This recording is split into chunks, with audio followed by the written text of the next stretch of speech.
So you want to start collecting Disney Cars diecasts. What are the different types of paints that are used on the cars? And what's the big deal? Anyway guys, welcome back to yet another video and to yet another episode of Collector's Guide, where I'm helping new collectors and old ones as well through collecting cars diecasts. Anyway guys, let's get started with today's episode about different types of paint. We're going to be covering the normal glossy paint, as well as matte paint and metallic paint. These are all things I've touched on very briefly in the past, so let's get started. This is an example of a normal car with glossy paint, just a generic Lightning McQueen, Cars 3 McQueen here. His paint is smooth to the touch and basically just like normal paint. If you were to feel anything, for the most part, like if you were to feel an action figure or doll or whatever, obviously it's different from house paint, which is usually a bit rougher, but it's like it has a very glossy feel to it. It's just your generic smooth paint that's used on most toys.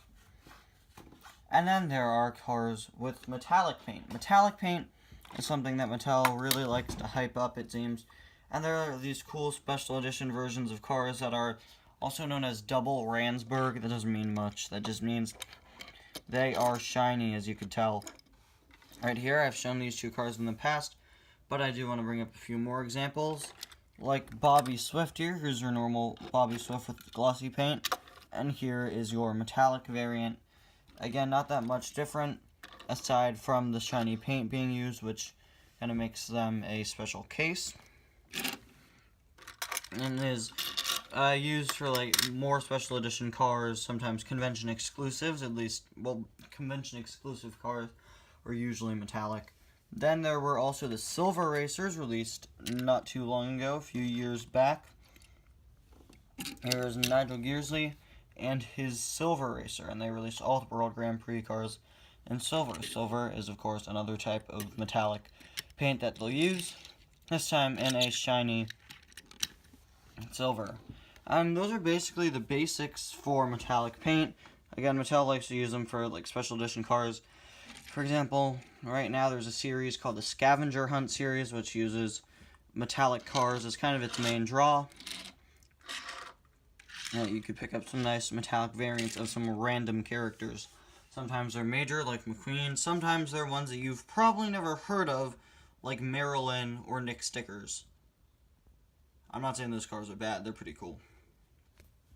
These are both 2018 metallic releases, but the metallic cars have been going on since, I like to say 2010. Possibly was the first year of them. And then we have the matte paint cars. This is your normal Chester Whipple filter McQueen in disguise for the Thunder Hollow Demolition Derby in Cars 3. Again, you can see normal glossy smooth paint. This is a matte paint variant of him. This is actually a rubber tires version, which I will discuss more in a future episode when I start covering the Precision series. And yeah, he is a matte paint variant. And the way you can tell the difference is, while this one is shiny, I'm pretty sure this actually shows up on camera. While this McQueen is nice and smooth and shiny, this McQueen is a bit rougher, feels kind of dirty. You can even hear the differences if I were to touch the car.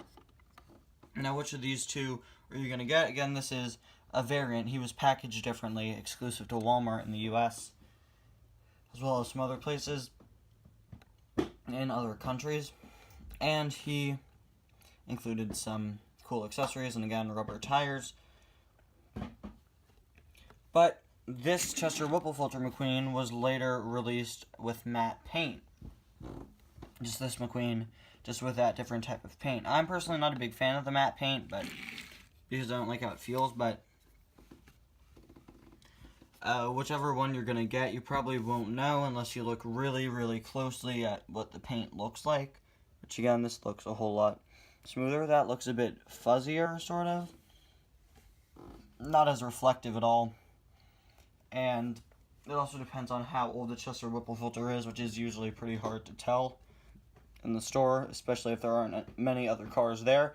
But earlier releases of Chester Whipple Filter had the glossy paint. Eventually they switched over to the matte paint variant, but it's really hard to tell which one.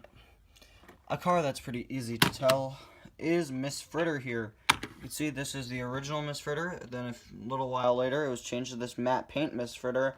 Aside from that, she also got a working, moving razor blade stop sign. Miss Fritter released in 2017. If you were to pick one up, it would most likely be this one. But Miss Fritter was released in 2018, and now, ever since, are going to be using the matte paint. The easiest way to tell which one you're going to get is, of course, look at the package. Number one, 2018 Miss Fritter releases, which include a picture of a car on the package compared to just the red and black Cars 3 logo, as you can see there.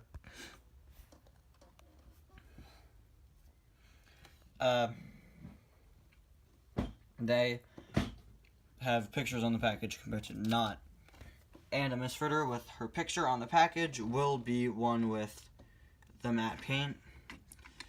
And of course you could also tell from the shape of the stop sign. The one with the stop sign painted on an octagon there is the glossy paint one, whereas the matte paint one has this actual razor blade stop sign, which is shaped like a razor blade. And aside from that, some more notable cars with matte paint include the Demolition Derby cars. Anyway guys, thank you all so much for watching. I'll see you guys next time. Bye now.